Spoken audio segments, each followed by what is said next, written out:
hiditra zay ihany fa hoan'ny sokajy zanany kosa dia nitoy teny amin'ny alakamisy nambodratriny teny ny faninanana ho an'ny latsaky ny 17 taona sy ny 15 taona vokatra vitsivitsy ary no omenanao amin'ny jiariva ity. Saika ho nivoaka mpandresy avokoa ireo ekipa azo sokajiana ho goavana nandritra ny andro faevatra ny fiadina ny tompon-daka ny Ligue Nalamanga taranja baolina kitra sokajy latsaky ny 15 taona sy ny 17 taona izay natao teny amin'ny kianjana alakamisy nambodratrimo tamin'ny ity faran'ny herinandro ity.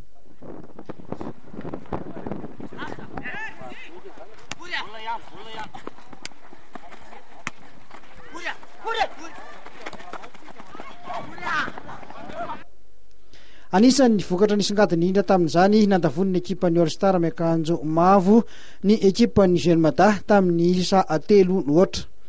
Tamin'ny ankapobeny dia nanjakandry pasy sy ny namany ny lalao na dia hita ho nanatombo ara-batana aza ny mpilalao ny Jeune Mada.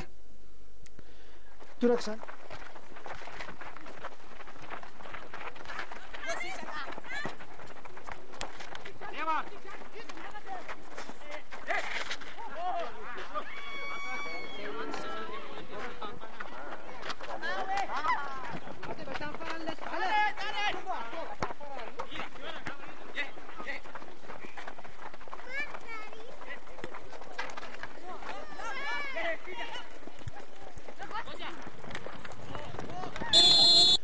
Torak'izany koa teo amin'ity fihaonana faharoa ity dia mbola tamin'ny elanelanisa 3 no ohatra io ihany koa no nanamitsana ny ekipa ny Dragon FC miakanjo maitso ny ekipa ny Asfa 2.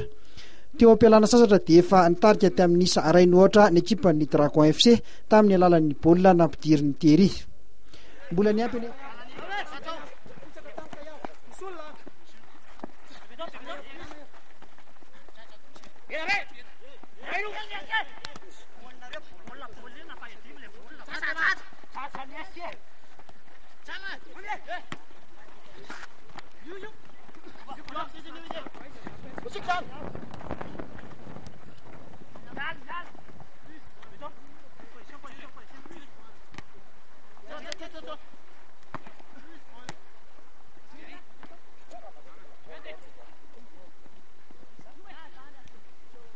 mbola ny ampy anefa izany isa izany teo amin'ny fidirana faharoa rehefa nahazo penalty roa izay tafiditsy tery sy tsiory ny ekipa ny Betongolo.